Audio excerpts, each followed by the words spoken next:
एक समय की बात है। एक छोटे से गांव में रामलाल नाम का एक दुकानदार रहता था। उसकी गांव के मुख्य चौराहे पर एक छोटी सी किराने की दुकान थी। लोग उसकी दुकान से साग सब्जी, चावल, दाल, आटा और मसाले जैसी रोजमर्रा की चीजें खरीदते थे। शुरू शुरू में रामलाल ईमानदारी से अपना व्यापार करता था और सब लोग उसकी तारीफ करते थे। लेकिन धीरे धीरे उसका मन पैसों के प्रति लालची होता गया। लालच की शुरुआत रामलाल ने सोचा कि अगर वह थोड़ा थोड़ा माल कम तौलने लगे तो उसे ज्यादा मुनाफा होगा।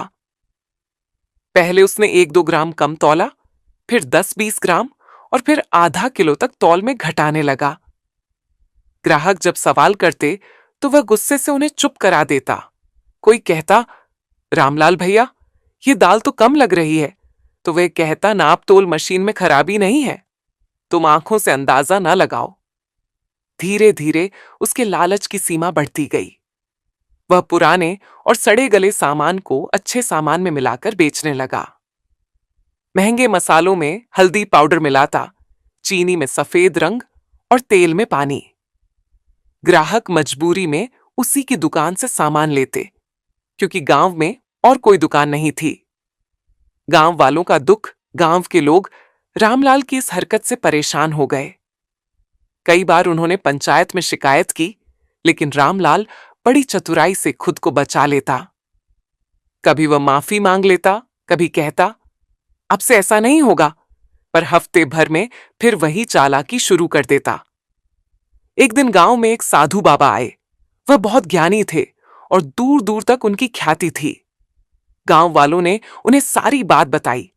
साधु मुस्कुराए और बोले, कर्म का फल जरूर मिलता है, इस लालच का फल भी उसे मिलेगा, समय आने दो। साधु बाबा ने एक योजना बनाई। वे रामलाल की दुकान पर पहुंचे और बोले, भैया, मुझे कुछ आटा, दाल और चावल चाहिए, परंतु शर्त यह है कि मैं तुम्हारी दुकान का सारा सामान खरीदूंगा, लेकिन पहले 3 दिन तक मैं तुम्हारा ग्राहक बनूंगा और फिर चौथे दिन सब खरीद लूंगा। रामलाल की आंखों में चमक आ गई। उसे लगा कि साधु तो धनी लगते हैं, ये तो बहुत अच्छा सौदा है। उसने सोचा, अगर इनसे 2 गुनी कीमत वसूली जाए तो मजा आ जाएगा। वह मान गया और पहले दिन साधु को खराब दाल, दूसरे दिन गीला आटा और तीसरे दिन घुटे हुए चावल बेच दिए। चौथे दिन साधु ने कहा, आज मैं तुम्हारी दुकान का पूरा सामान खरीदता हूं, लेकिन एक शर्त पर। आज गांव के सारे लोग यहां जमा होंगे और हम तुम्हारी दुकान का हर सामान सबके सामने तौलेंगे और जांच करेंगे। सच्चाई का पर्दाफाश रामलाल के पैरों के नीचे से जमीन खिसक गई। उसने मना करने की कोशिश की, पर साधु बाबा की बात को कोई टाल नहीं सकता था। गांव के सारे लोग जमा हुए और दुकान की तौल मशीन से लेकर हर चीज की जांच शुरू हुई। आटा सड़ा हुआ निकला, दाल में कीड़े थे, तेल में पानी था और सबसे बड़ा धोखा, तौल मशीन में वजन कम दिखाने के लिए खास तकनीक से छेड़छाड़ की गई थी। सभी लोग गुस्से से भर उठे। गांव के मुखिया ने निर्णय लिया, रामलाल को गांव से बाहर कर दिया जाएगा और उसकी दुकान पंचायत लेगी। अब यह दुकान एक सहकारी समिति द्वारा चलाई जाएगी। पछतावे की आग रामलाल हाथ जोड़कर खड़ा हो गया। उसने रोते हुए कहा, मुझसे गलती हो गई, मुझे माफ कर दो, मैं फिर से ईमानदारी से काम करूंगा। लेकिन अब बहुत देर हो चुकी थी। गांव वालों ने कहा, हमने तुम्हें कई मौके दिए थे, पर तुम हर बार लालच में पड़ते गए। रामलाल को गांव छोड़ना पड़ा। वह जंगल के किनारे एक झोपड़ी बनाकर रहने लगा। अब उसे रोज जंगल से लकड़ियां काटकर शहर बेचने जाना पड़ता था। उसने धीरे धीरे समझ लिया कि ईमानदारी से कमाया गया 1 पैसा बेईमानी से कमाए गए 100 रुपयों से कहीं बेहतर होता है। कुछ वर्षों बाद गांव में नई दुकानें खुल गईं। सहकारी समिति की दुकान बहुत अच्छी चल रही थी।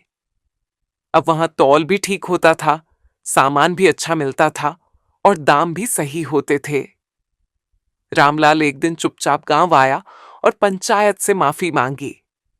अब वह पूरी तरह बदल चुका था। साधु बाबा की बातें, गांव वालों की नाराजगी और अपना पछतावा सब कुछ उसे नया इंसान बना चुके थे।